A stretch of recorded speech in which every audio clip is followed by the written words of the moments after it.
Hello everyone, welcome back to my channel. So आज हम start करने वाले हैं अपने टीचिंग एप्टीट्यूड का पार्ट 3, जिसमें हम देखेंगे लेवल्स ऑफ टीचिंग। तो चलिए स्टार्ट करते हैं।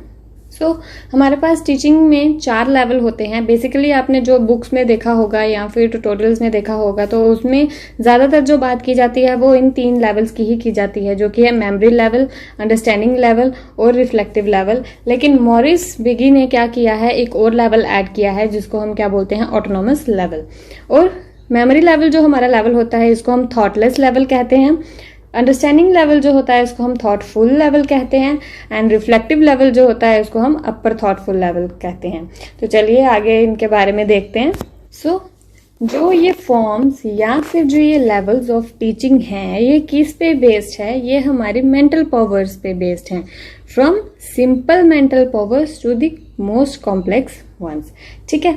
और हमारे पास जो ये लेवल्स हैं, ये कितने लेवल्स थे? 3 लेवल्स थे, जिसमें memory level, understanding level and reflective level था। देन मॉरिस एल बिगी ने 1976 में क्या किया, एक और जो है लेवल ऐड कर दिया, और उस लेवल का क्या नाम था? Autonomous development level. ठीक है, तो आगे इसके बारे में देखते हैं। ऑटोनॉमस डेवलपमेंट लेवल जो है, ये कैसा लेवल होता है? ये स्टूडेंट सेंट्रिक लेवल है। ठीक है। इसमें क्या होता है कि टीचर का इतना रोल नहीं होता है। इतना क्या रोल होता है? बहुत कम रोल होता है। और उस लेवल में जो टीचर का रोल है उसे नेगेटिव ही माना जाता है देन पॉजिटिव। क्यों? क्योंकि यहाँ पे जो है टीचर के इतना कोई इन्वॉल्वमेंट है नहीं। ठीक है। यहाँ पे कोई लीडरशिप की बात नहीं होती, कोई डायरेक्शन की बात नहीं होती, कोई कोअर्जन नहीं होता। कोअर्जन मीन्स किसी को परसुएट करना या फिर फोर्सफुली किसी से कुछ करवाना। देन प्रिस्क्रिप्शन मतलब अथॉरिटेटिवली कुछ करवाना या किसी के आगे कुछ रखना। ठीक है। फिर इम्पोजिशन मतलब process of imposing something on someone. ठीक है। तो इसमें ये सारी चीजें नहीं होती है, और इसमें जो इंटेलेक्चुअल डेवलपमेंट है वो नेचुरली होती रहती है। जैसे फॉर एग्जांपल, जैसे बेबी बॉर्न होता है तो वो दूध पीना सीखता है, देन क्राई करना सीखता है, या क्रॉल करना सीखता है। तो ये चीजें उसको कौन सिखा रहा है? उसको कोई नहीं सिखाता, ये वो खुद से सीखता है ये चीजें। ठीक है। सो यहाँ पे कोई फॉर्मल टीचिंग की जो है जरूरत नहीं होती है। ठीक है। नेक्स्ट लेवल है हमारा मेमोरी लेवल ऑफ टीचिंग। ठीक है। इस लेवल में हमारे पास ये लेवल दिया किसने था? हर्बर्ट ने ये लेवल दिया था। ठीक है। इस लेवल को क्या बोला जाता है कि ये लीस्ट थॉटफुल लेवल है। लीस्ट थॉटफुल क्यों?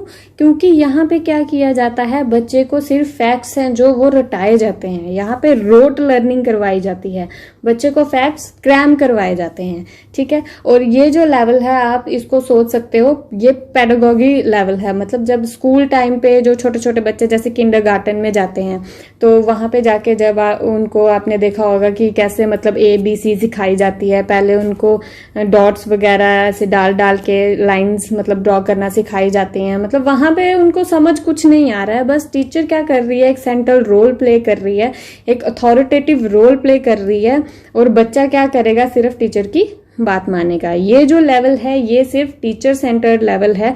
यहाँ पे स्टूडेंट जो है वो पैसिव रहता है। ठीक है। और ये लेवल जो है अंडरस्टैंडिंग लेवल और रिफ्लेक्टिव लेवल का प्री रिक्विसाइट है। ठीक है। उसके बाद इस लेवल में हमारे पास मेमोरी में क्या होता है? मेमोरी लेवल में हमारे पास लर्निंग होती है, रिटेनिंग होती है, रिकॉलिंग होती है और रिकॉग्नाइजिंग होती है। ये क्या है? इसके फेजेस हैं। ठीक है। यहाँ पे कोई अंडरस्टैंडिंग नहीं होती इंफॉर्मेशन की। जैसे आपने देखा होगा छोटे बच्चों को 2 का टेबल रटा दिया जाता है। ठीक है। वो सिर्फ रटता रहेगा, पर उसको ये नहीं सिखाया जाएगा कि बेटा 2 × 2 = 4 होता है। उसको बस रटा दिया जाता है, उसको टेबल जैसे मर्जी क्रैम करना है। ठीक है। ये जो मेमोरी लेवल है, आप इसको रियल लाइफ से जो है क्या कर सकते हो, रिलेट कर सकते हो। मेमोरी लेवल हो गया मतलब छोटे बच्चे जो किंडरगार्टन में पढ़ते हैं, जो रोट मेमोराइजेशन करते हैं जहाँ पे। और ये तो हमने पहले ही देख लिया कि इसमें जो टीचिंग होती है वो कैसी होती है, वो सब्जेक्ट सेंटर्ड होती है। और यहाँ पे जो मटेरियल जो यहाँ पे टीचर प्रोवाइड करती है स्टूडेंट को, वो कैसा होता है? वो वेल ऑर्गेनाइज्ड होता है और सिंपल होता है नेचर में। और ये जो है लेवल, ये छोटी क्लासेस के लिए सूटेबल है, इसलिए इसको क्या कहा जाता है? Lowest level of teaching. तो इसमें जो टीचर का रोल होता है वो कैसा होता है? ऑब्वियसली कैसा होता है? डोमिनेटिंग होता है और अथॉरिटेरियन होता है। क्यों? क्योंकि टीचर ही है जो प्राइमरी पोजीशन ऑक्युपाई करेगा। मतलब बच्चे को इवैल्यूएशन भी उसकी वही करेगा। बच्चे को क्या करना है? जस्ट क्रैम करना है। रोल ऑफ लर्नर कैसा है यहाँ पे? लर्नर का रोल जो है वो पैसिव ही रहेगा, क्योंकि बच्चे को सिर्फ सीखना है, उसे बोलना या आप बोलो कोई इंटरेक्शन जैसा कि बच्चा क्वेश्चंस वगैरह पूछ रहा है वैसा कुछ नहीं है। बस जो टीचर सिखा रही है उसको वो सीखते जाना है। सो टीचिंग मेथड्स इसमें कौन से यूज होते हैं? इसमें यूज होते हैं drill method, then review method and revision method and asking question. मतलब ड्रिल रिव्यू में क्या आ गया, जैसे आपने देखा होगा छोटे बच्चों को बार बार लिखवा के चीजें क्या करवाई जाती हैं, याद करवाई जाती हैं। ठीक है, प्रैक्टिस करवाई जाती है उनसे। जैसे अगर वो ABC भी सीख रहा है तो वो भी उनसे कितनी बार प्रैक्टिस करवाई जाती है ताकि वो चीज उनको याद हो जाए। ठीक है, देन क्वेश्चंस आप उनसे पूछ सकते हैं ताकि आपको पता चल सके कि उसने जो ये लेवल ऑफ ऑब्जेक्टिव, जो इस लेवल का कितना ऑब्जेक्टिव उसने अचीव किया है। सो इसमें जो इवैल्यूएशन सिस्टम है वो कैसा हो सकता है? वो ओरल इसमें जो आप पूछ सकते हैं, देन रिटन टेस्ट इसमें हो सकता है, ऐसे टाइम एग्जामिनेशन इसमें कंडक्ट करवाए जा सकते हैं। देन थर्ड आ जाता है अंडरस्टैंडिंग लेवल। तो अंडरस्टैंडिंग लेवल था जो वो किसने दिया था? वो दिया था मॉरिसन ने। और ये लेवल जो है किसका एक्सटेंशन है? मेमोरी लेवल का एक एक्सटेंशन है। ठीक है, और किसके लिए फाउंडेशन है ये? रिफ्लेक्टिव मेमोरी के लिए, रिफ्लेक्टिव लेवल के लिए।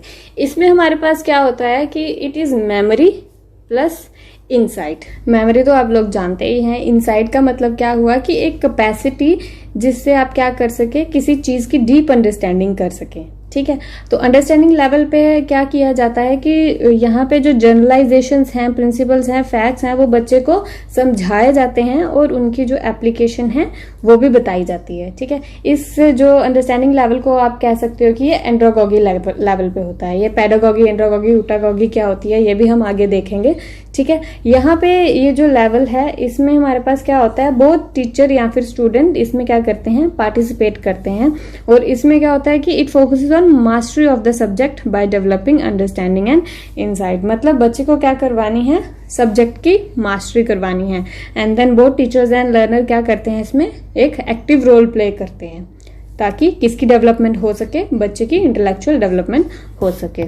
सो इसमें इवैल्यूएशन सिस्टम हमारा कैसा हो सकता है? ऐसे टाइप क्वेश्चन है जो वो पूछे जा सकते हैं। देन ऑब्जेक्टिव टाइप क्वेश्चन इसमें पूछे जा सकते हैं।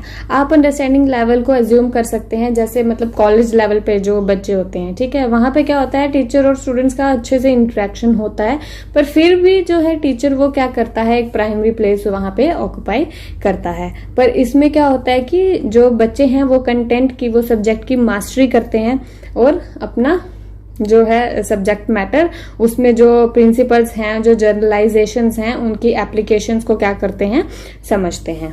उसके बाद मेमोरी लेवल को आप कह सकते हो कि वो क्या होता है, वो डिडक्टिव होता है। डिडक्टिव क्यों? क्योंकि हम क्या कर रहे हैं, फैक्ट्स उठा रहे हैं और उनको सिर्फ क्या कर रहे हैं, अप्लाई कर रहे हैं और वेरिफिकेशन कर रहे हैं।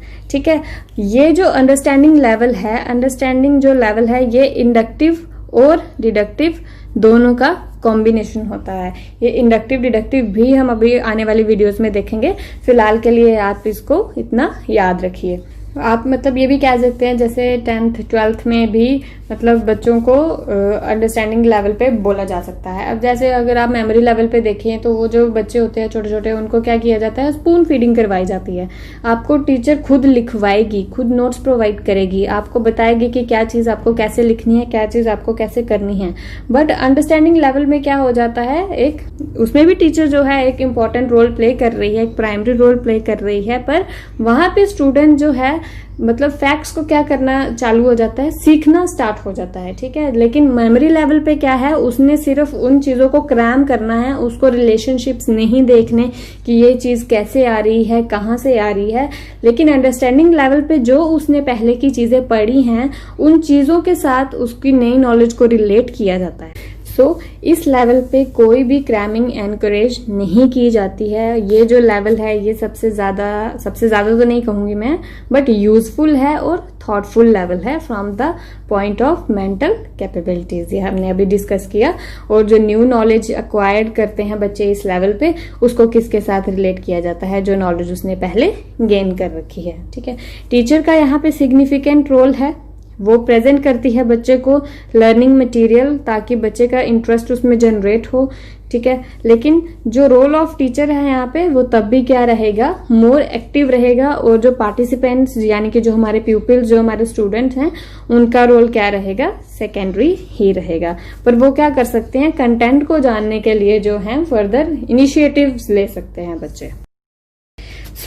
लास्ट जो हमारा लेवल है वो कौन सा लेवल है, दैट इज रिफ्लेक्टिव लेवल। और इसके जो प्रोपोनेंट हैं वो कौन है, हंट। और इस लेवल को क्या कहा जाता है, हाईएस्ट और मोस्ट प्रैक्टिकल लेवल इसको कहा जाता है। इसको इंट्रोस्पेक्टिव लेवल भी बोलते हैं। वो क्यों बोला जाता है, क्योंकि ये क्या है, यहाँ पे हम प्रॉब्लम सॉल्विंग अप्रोच यूज करते हैं। कौन से अप्रोच यूज करते हैं, प्रॉब्लम सॉल्विंग।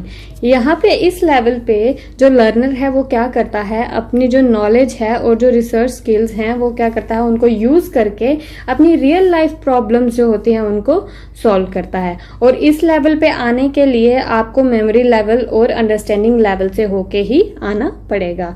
और इसमें क्या होता है, जो स्टूडेंट होता है वो प्राइमरी प्लेस ऑक्युपाई करता है, और टीचर इसमें जो रहता है वो क्या रहता है, सेकेंडरी रहता है। ठीक है, इसको यहाँ पे इस लेवल में हम क्या कहते हैं कि स्टूडेंट को इस लेवल में क्या मिल जाती है, फ्रीडम मिल जाती है। जैसे फॉर एग्जांपल आप पीएचडी लेवल को कंसीडर कर सकते हैं। वहां पे क्या होता है कि टीचर आपको सिर्फ फैसिलिटेट करता है, आपको सिर्फ गाइड करता है, पर जो काम करना है वो सारा काम किसने करना है, आपने करना है। उसमें कोई आपको स्पून फीडिंग नहीं होगी, आपको कोई क्रैमिंग नहीं करनी है, कोई आपको मटेरियल ऑर्गेनाइज करके भी नहीं दिया जाएगा, वो भी आपको खुद से निकालना होता है और खुद से काम करना है। ठीक है, और इसमें क्या होती है, सेल्फ डिटरमिन लर्निंग है, मतलब आपने खुद से सब कुछ करना है। और इस लेवल को सबसे ज्यादा थॉटफुल लेवल बोला जाता है, क्योंकि इसमें जो है हमारी माइंड एक्टिविटीज और ये सब ज्यादा से ज्यादा लगती हैं as compare to memory level and understanding level.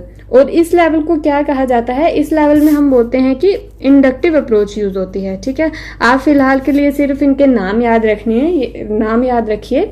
In approaches को हम बाद में नेक्स्ट वीडियो में स्टडी करेंगे।